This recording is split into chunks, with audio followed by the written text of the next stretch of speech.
Monsieur le Président, Jacques Blandin, mandataire de François Hollande. Voilà, ravi de vous rencontrer. Wie geht's dir? Merci. Vous prenez les transports en commun, c'est habituel chez vous? Oui, normal. Ça va à cette heure-là beaucoup plus vite qu'en voiture. Dans mon boulot comme président du Parlement européen, il faut combiner les choses. Il faut toujours choisir le moyen de transport le plus efficace. En plus, l'aspect environnemental, c'est certainement plus propre que aller en 30 voitures. L'empreinte carbone. Ils se sont levés tous les 97 et ils sont promis dans les mains en vote non. C'était clair, en vote non, dans ces circonstances, c'était une condamnation à mort, qui était par ailleurs pour beaucoup le cas.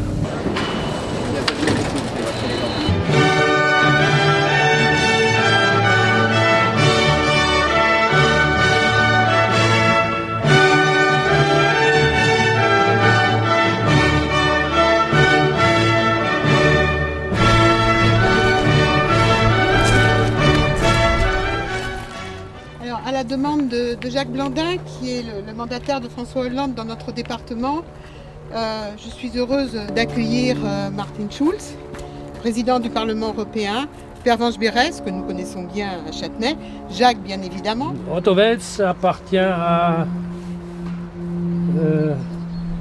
le groupe des membres de notre parti, des présidents de notre parti qui sont aujourd'hui en Allemagne, plus ou moins oublié, mais qui est à mes yeux un des plus grands hommes, héros de notre histoire allemande. C'est un moment émouvant parce que dans ma vie politique, j'ai, je ne sais pas combien de fois dans mes discours, cité Otto Wels, avec la phrase qui est pour nous une phrase qui représente peut-être le moment de la plus grande fierté de notre parti.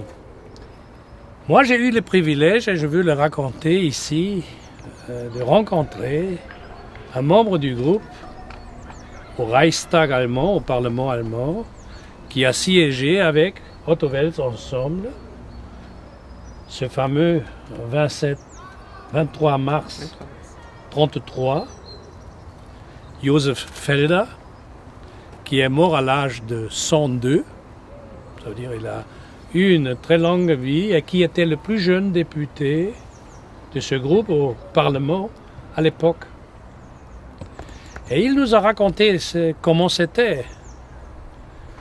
Il y avait 17 députés encore présents.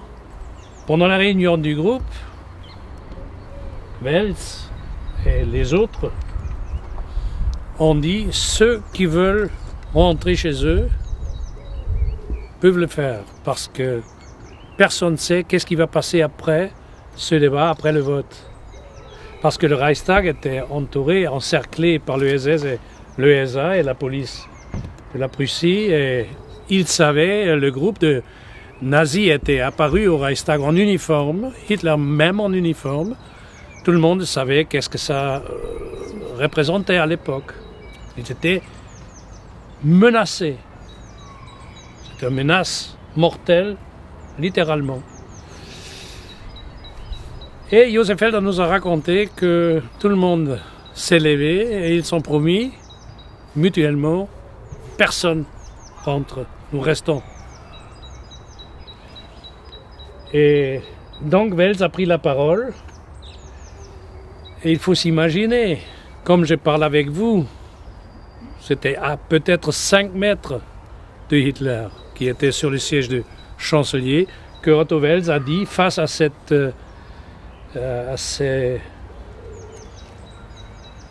homme, on peut nous prendre la liberté, on peut nous prendre la vie.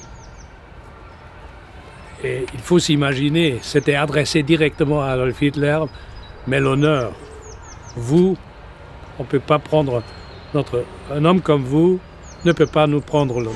Freiheit und Leben kann man uns nehmen, die Ehre nicht.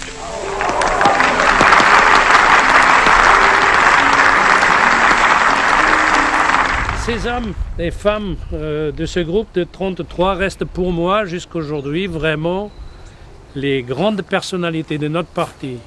Pour un Allemand qui est devenu aujourd'hui le représentant des 753 députés européens en venant de tous ces pays européens où ce drame nazi a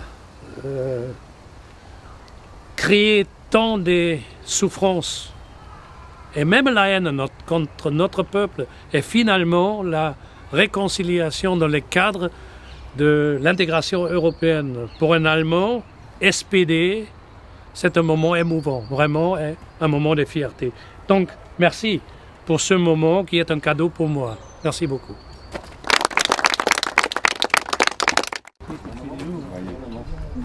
Nous sommes sur un cimetière où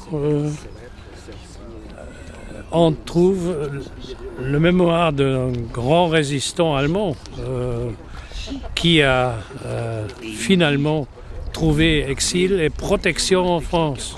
Ça représente que la solidarité existait déjà avant la création de l'Union européenne, mais c'est la philosophie sur laquelle l'Union européenne doit être basée aujourd'hui et en futur.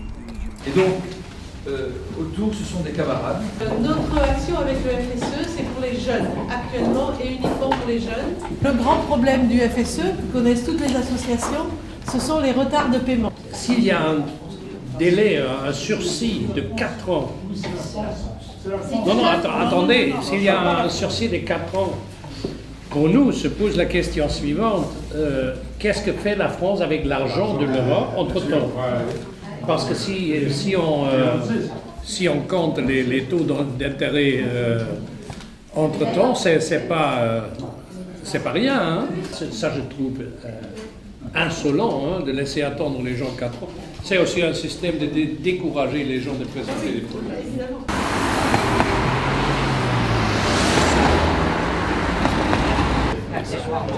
Accessoire. L'Europe n'est pas morte. L'Europe a besoin d'une victoire de la gauche pour renaître. Merci.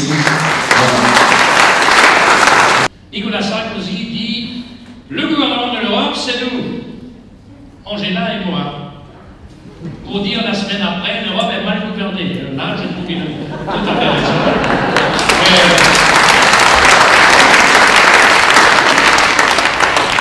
On n'a pas d'objection. Non, l'Europe vive. La question est comment on peut le changer. Si on n'est pas d'accord avec la France, gouverner comme il est, on n'abandonne pas de la France, on change de gouvernement. Espérons-le. Si on n'est pas d'accord avec l'Europe comme il est, il ne faut pas abandonner de l'idée, il faut changer la structure.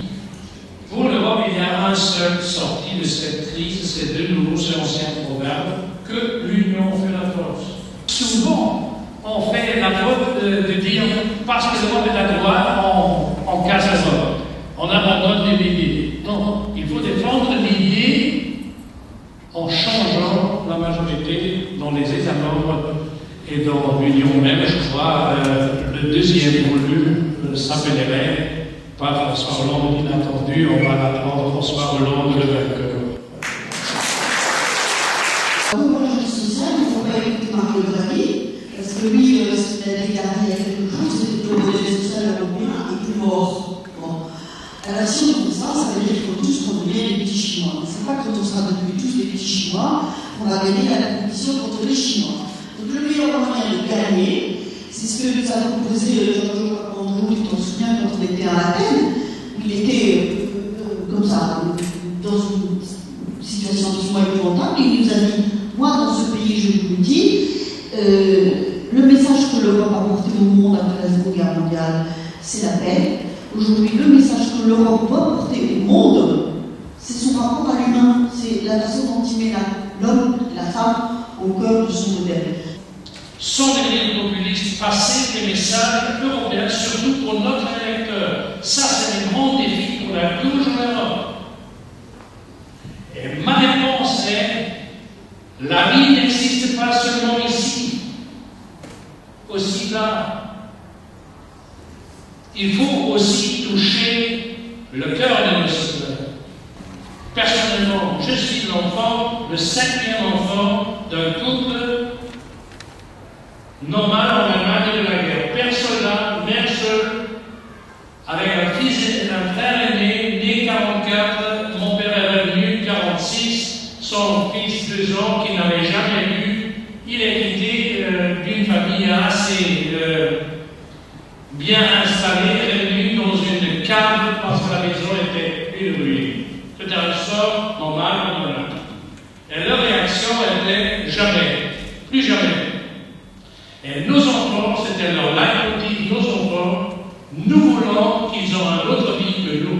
Nous voulons que nos enfants vivent mieux que nous. Ça, c'était leur sujet, ça, c'était pour eux lié à l'Europe. Et je suis en même temps le père d'une génération qui ne sait pas que mes enfants auront les mêmes chances, la même sécurité, les mêmes salaires, les mêmes conditions de vie que moi. Je ne peux pas le garantir, je ne sais pas. Quel est l'objectif que je dois avoir, au moins pour honorer l'engagement de mes parents et de donner l'héritage à mes enfants? C'est l'idée pour le cadre qu'ils ont. Tirer la conclusion, seul, ni la France ni l'Allemagne ne peut le faire. Et ça vaut pour tout le monde ici dans cette salle. La réponse est donc, si je veux être moral et garantir un bien-être pour mes enfants, je n'ai qu'un choix. C'est l'Europe. Mais à la place d'accepter que la droite dit l'Europe est merde, il faut dire non, l'Europe est notre avenir.